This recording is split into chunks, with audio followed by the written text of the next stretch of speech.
चलिए दोस्तों इस क्वेश्चन को सॉल्व करते हैं। सवाल कह रहा है बेलन के वक्र पृष्ठीय क्षेत्रफल में 20% की वृद्धि हुई और ऊंचाई में 4% की कमी हुई, तो आयतन में वृद्धि या कमी कितना भी हुई हमें बताना है। चलिए मान लेते हैं क्षेत्रफल उसका 5 था, वक्र पृष्ठीय क्षेत्रफल उसका 5 था, अब वो 6 हो गया। 5 था मतलब 2πr/h, यही होता है वक्र पृष्ठीय क्षेत्रफल का सूत्र। अब वो 6 हो गया यानी 2πr1h1 इतना हो गया, 5/6। ये तो कैंसिल हो गए, r/r1। कहता है ऊंचाई में 4% की कमी आती है। मान लेते हैं ऊंचाई 25 थी तो अब वो 24 हो गई। अब ये कैसे लिखा, क्योंकि 4% की जो फ्रैक्शन वैल्यू होती है वो 1/25 होती है, यानी ऊंचाई 25 थी तो वो 24 हो गई।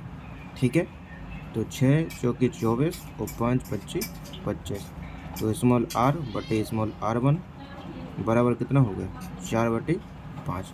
हमें पता है कि आयतन के लिए हमें किसकी ज़रूरत पड़ती है, आयतन के लिए हमें r² की ज़रूरत पड़ती है और h की ज़रूरत पड़ती है, यानी πr²h। यही होता है बेलन के आयतन में, यानी r²। 4 थी त्रिज्या तो वो 5 हो गई, लेकिन स्क्वायर में।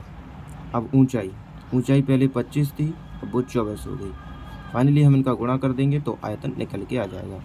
तो ये कितना हो गया, ये तो 25 से 25 कैंसिल, और ये 16 लिखा हुआ है, तो 8 दूनी 16 और 8 3 24, यानी आयतन हमारा 2 यूनिट था, अब वो 3 हो गया। तो फाइनली आयतन में कितना परिवर्तन हुआ, 50% की वृद्धि हो गई।